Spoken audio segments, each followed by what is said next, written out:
Hey, what's going on, guys? Welcome back to the GM. It is your guy, Boulanger. Let's talk. So, first time us being live in quite some time, but I wanted to jump in here, man. Too much to say in a recording, too much editing. So, I wanted to jump in here and talk to you guys about the Baltimore Ravens Super Bowl hopes.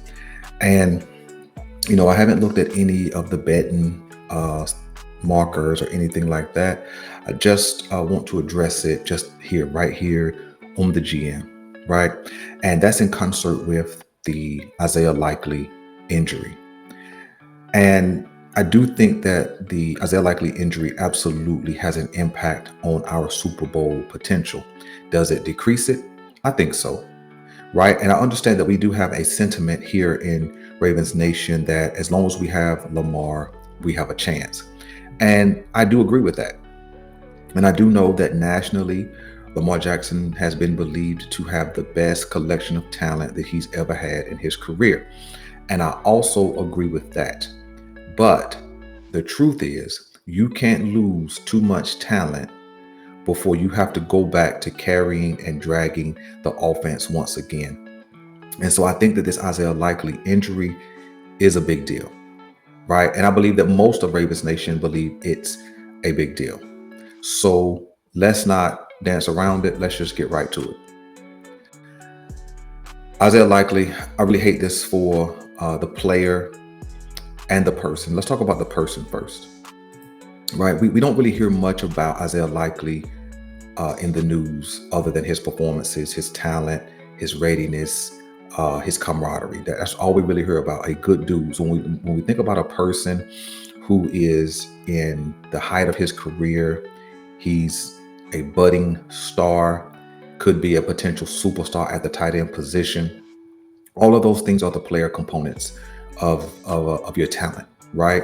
But when you think about a person who just has put his head down, coming in as a fourth round pick, and every time he's been called on, he's performed. When Mark Andrews was out with whatever the situation may have been, whether it was injury, whether it was the car accident, whenever he had to fill in, he was ready, willing, available, and capable.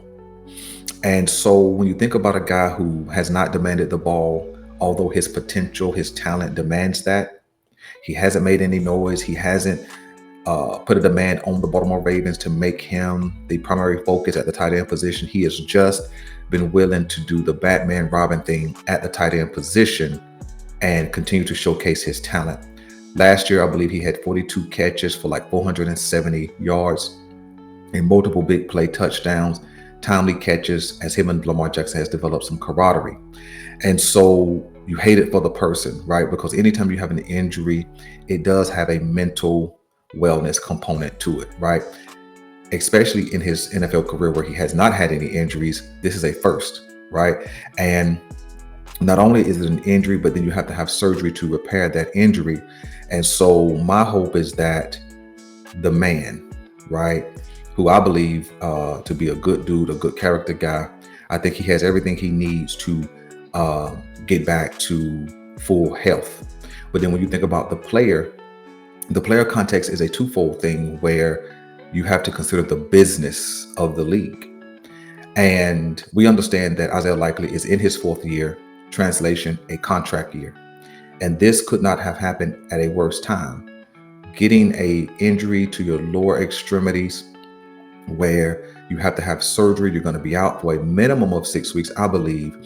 And that puts a halt on all negotiations. Now, we all have heard that maybe he and the Ravens were close to a deal, and then you heard other reports that a deal wasn't even close. Well, what we can be assured of right now is that there is no negotiation. Therefore, there is no deal being close because he cannot negotiate while injured. I don't believe that the Baltimore Ravens would negotiate while he's injured because you don't know what that's going to look like when he is able to get back on the field and just begin to practice or work out. Let's go work out and then practice. And so there's a huge question mark with contract, with what's next for him. And so my hope, man, for the person and the player is that surgery goes well. There's nothing else found as far as injury once they open him up and start looking inside for the repair. And it's just a tough situation, man, all the way around for Isaiah, for the Ravens, for the potential to get to a Super Bowl. How much of the potential does it decrease for the Super Bowl? I'm not sure, but we'll talk about our hopes here shortly. But Isaiah Likely, man, it's a bad deal. A bad deal for this kid who is just balled out every time he's been given the opportunity. And when his contemporaries at the same position have been continuing to get paid, this is a devastating situation. You know, you just saw Ferguson get paid out in Dallas. You saw McBride get paid out of Arizona. You've seen other players before him get paid, the George Kittles, the Mark Andrews, so on and so forth, over the last 3 to 4 seasons. And so he was next man up, basically. And unfortunately, this had to happen. When I'm thinking about Isaiah Likely specifically, I do want to make this a point. Let me be very, very clear. I do not see Isaiah Likely returning to the field earlier than the bye week. I believe the earliest we're going to see Isaiah Likely in 2025 is week 8 after the bye week. If I have the schedule correct, the bye week is week 7. And then, of course, we return to the field in week 8. I think that's the earliest. When you look at Isaiah Likely's timeline, he's out for 6 weeks. Well, that's 6 weeks post-surgery. I don't believe surgery has happened yet. Maybe it happens today. Maybe it happens tomorrow. But either way, that's all of August. When you look at the qualifications or the metrics for injured reserve, that's a minimum of 4 weeks. And then you can designate that player ready to return. Well, I think that once you get into the 4 weeks of a season, we're now going into October. That's going into week 5, then week 6. I don't see a benefit of bringing him back in those weeks. No week 5, no week 6. I just don't think that there's a benefit. And so I think that you could allow him to reintegrate himself during the bye week, plus the week of preparation for week 8, and then see what he looks like when the Baltimore Ravens return to the field. I think this is the case only because we saw what it looked like in 2023-24 when Mark Andrews had been out. He wasn't 100% when he came back, and he looked like a compromised version of himself. And so I don't want Isaiah Likely to be in that kind of situation. I don't want Lamar Jackson in the offense to be in that kind of situation where you're trying to reintegrate a player in the middle of your first 6 games. So I think it's beneficial. I think it's what's going to happen. In fact, that we won't see Isaiah Likely until week 8. I guess you could kind of look at that like a free agent signing or like a big trade in the middle of a season, getting that type of talent to return. But I just don't see him being his full self until the 2026 season, because it's 2 recoveries. It's the recovery from the injury, and then it's the recovery from the surgery. And I know in context of timeline, that doesn't make a lot of sense, but let me explain. If Isaiah Likely just had a broken ankle, you could cast that up. That's one healing from the fracture, right? But if you have surgery, you are healing from the fracture, but you also have to heal from the invasiveness of a surgery. So it's two levels of healing. And so I don't think he's going to be 100% himself this season. And so it really makes me sad for him to know that he's going to miss at least, I believe, the first 6 games of the season. I think that he's going to have some ramp up time and some ramp up time during games. And so what is he going to be? I think it has greater implications, which we will discuss in a separate conversation on Saturday morning.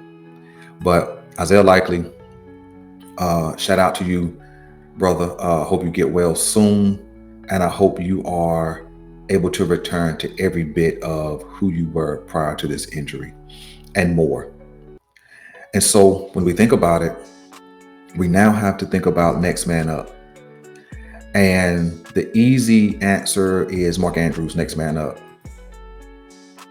But I don't think it's Mark Andrews. I don't think Mark Andrews is the next man up, because Mark Andrews was literally the man beside of Isaiah Likely or vice versa. This has been a pairing of Mark Andrews and Isaiah Likely for a couple of seasons, and they've looked mismatched at times, right? For the 2023-2024 season, you know, one of them was at their best when the other was absent, and vice versa, right? And it was really hard to see both of them on the field at the same time, both able to be productive. We did see some great steps and great strides in the 2024 season with Likely and Andrews on the field at the same time. But now we're back to Mark Andrews. So I do not think Mark Andrews is next man up. I think he's just the man who is up, because he was already in kind of the lead position at the tight end spot. He has been balling this offseason. You've seen him and Lamar revitalize that connection. He is definitely focused, and I think that this is going to serve him well.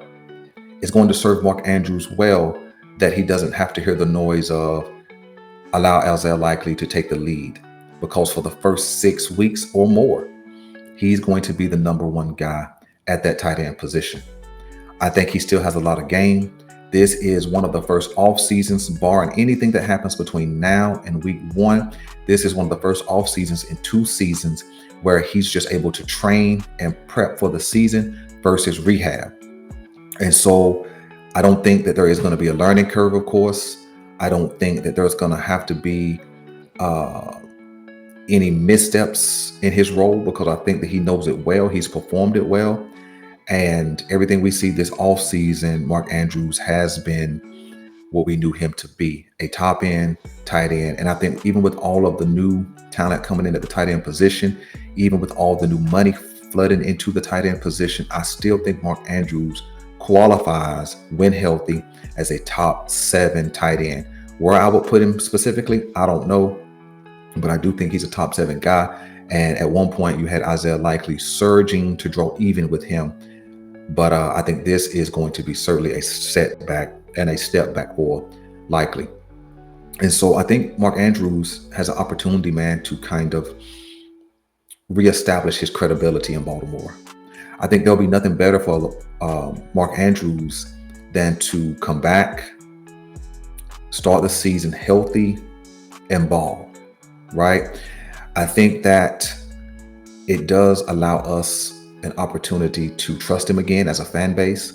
I think it does allow us as a fan base to root for Mark Andrews once again. And in truth, we're going to need him. We're going to need him to be every bit of Mark Andrews from a couple of seasons ago when fully healthy, because the first 6 weeks of this season, well, heck, actually the entire season is going to be a grind. When you look at our schedule, one of the toughest in the league, every week seems like there's a heavyweight hitter. And even the teams that are rebuilding or reestablishing or retooling, whatever you want to call it for that specific team, they're going to bring a tough mentality to the table. Even when you look at the Browns, the Patriots, the Jets, some of those teams like that, they're going to bring some toughness to the table. And so I think it means a lot that Mark Andrews is able to get back in and show his Pro Bowl level self. Will he have a Pro Bowl season with Isaiah Likely missing? I think he could. I absolutely think that Mark Andrews could have a Pro Bowl season, because he's not going to have to share those reps. He's going to get the top target at the tight end position. And when you look at all of the top guys, tight end wise, in the AFC, you are looking at a guy like Brock Bowers. You're looking at maybe Travis Kelce. You're looking at a guy like Kincaid up in Buffalo, who is, up and coming. You're looking at a guy like Njoku out in Cleveland. Thinking about the rest of the league.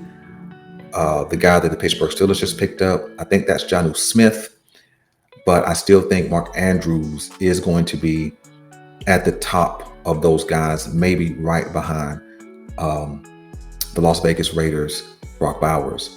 And so I think this could be a season where Mark Andrews has a resurgence in his career, and he has the potential to earn him a bag of money, because whether the Ravens pay him or not, somebody is going to pay him, because I think that this will be an elite level season for him. especially when he believes he has something to prove.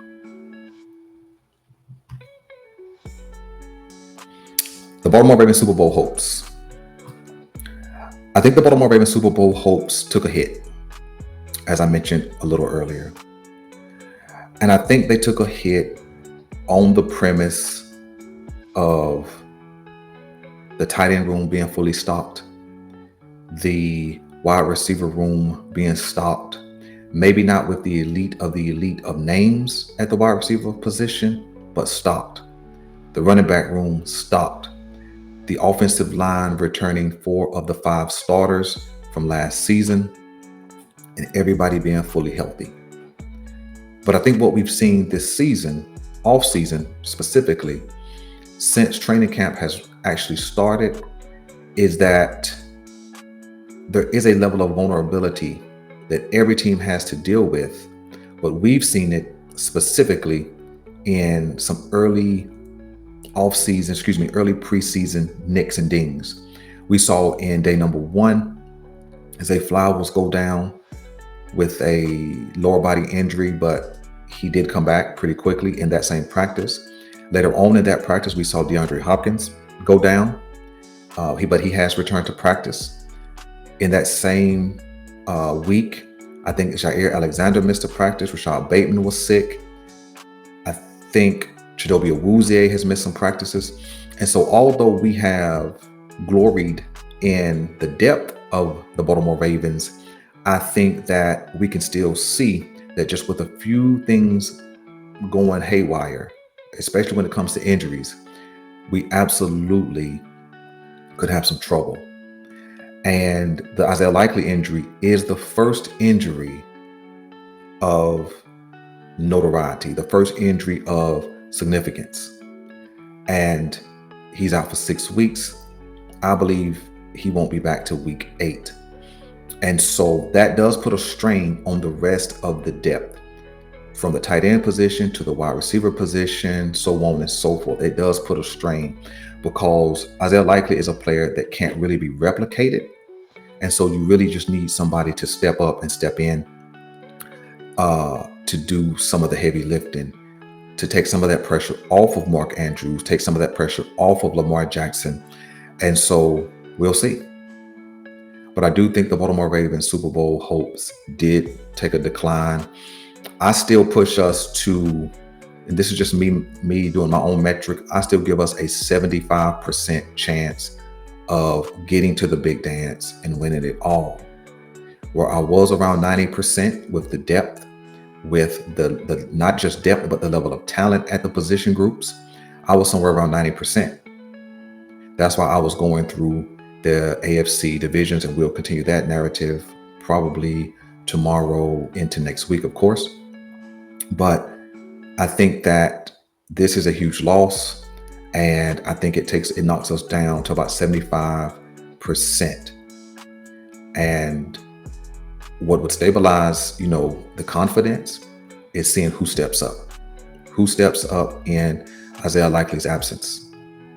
And so I still think we are favorable. I think our hopes should still be high, but I do think that they did take a hit with the Isaiah Likely injury. And so I think that the step up, the next man up, which I said wasn't Mark Andrews, I think that's between Charlie Kolar and Devontae Walker. I think these are the two guys who have an opportunity to show who they are and what they can do on a big scale. You see, at the position group, Charlie Kolar has definitely shown a lot of potential. He's shown the speed. Now, I'm not saying he's fast, but he's shown the speed to get down the field. He's shown the hands to make the plays. He's shown an ability to block. He's shown an ability to get behind the quarterback and do some dive plays or tush push variation, whatever you want to call it. So he's definitely a talented dude. But I think even beyond Charlie Kolar now having an opportunity to get some shine as the number 2, I think he does have a real opportunity to earn a bag. You see, because if Andrews no longer splits that number 1 rotation with Isaiah Likely, Andrews is number one. Now, Kolar moves from 3 to number 2. And I think that that gives him an opportunity to put his full skill set on display on more of a regular basis. And so I think Charlie Kolar does have an opportunity to cash in. I don't think he'll be in those big numbers of the 14, 15, 16 million dollars like some of your high-end names, but I do think he has an opportunity to push his money up to 7, 8 million dollars with a good season. And so I expect that from Charlie Kolar. I expect him to come out and put all of his abilities on full display. The other guy that I said I believe had an opportunity to kind of prove himself, to step up, be the next man up, is Devontae Walker. Now this kid hasn't done a whole lot in his NFL career. When he did get one shot, he caught a touchdown off one pass. And we haven't heard much from him since that time until this offseason. I did declare and proclaim that Tez Walker would be one of the greater beneficiaries from the addition of DeAndre Hopkins. And then once training camp started, that became clear. You've heard about his speed, you've heard about his playmaking, and you've heard about what is believed to be improved hands. And I think that he is a true, I guess, opportunist. I think he has to be. And this was happening before Isaiah Likely went down with injury. And so I don't see a reason why Tez Walker would step off. I think he's going to hit the gas and take opportunity. And so why Tez Walker versus another player? Well, I think Tez Walker offers something in that wide receiver room that nobody else has. He has a twofold toolkit, right? He has some size at 6'1". He has long arms, and he has a 212 frame. So he has size. But he also has that elite speed that he's proven to be a true deep threat. And so when you put all of that in display or on display, where Isaiah Likely would be making some of those splash plays, I think this opens the door for a Tez Walker to step into some of those vacant seats that would have been previously occupied by Isaiah Likely. And I believe this kid is going to make a big difference. In fact, I think he does have an opportunity to threaten DeAndre Hopkins for that third spot, barring any kind of setback, barring any kind of injury, mishap, things of that nature. I think it has an opportunity. Now, when I say that, I'm not talking about coming into the season for Tez Walker. He's displaced DeAndre Hopkins. I'm talking about as the season unfolds, as he gets more comfortable, as he and Lamar Jackson develops a level of chemistry. I think that he does have an opportunity because I think his skill set will demand it. And we also have to add into the unfortunate factor of injury. You know, we understand that Bate has an injury history, Hopkins has an injury history. And so I think that that's going to make opportunity as well. And so, man, excited about Charlie Kolar and Tez Walker getting an opportunity, but definitely sad for Isaiah Likely and what has happened in the early part of training camp. So, man, let me know what you guys think about the Isaiah Likely injury. Have I made it more than what it needs to be made? Am I overthinking it? Or is this injury as detrimental to the Baltimore Ravens as I believe it to be? And who do you think is the benefactor of the Isaiah Likely injury? Is it Kolar? Is it Tez Walker? Or is it someone else? So listen, I'm your guy Boulanger. This is the GM. I'm out.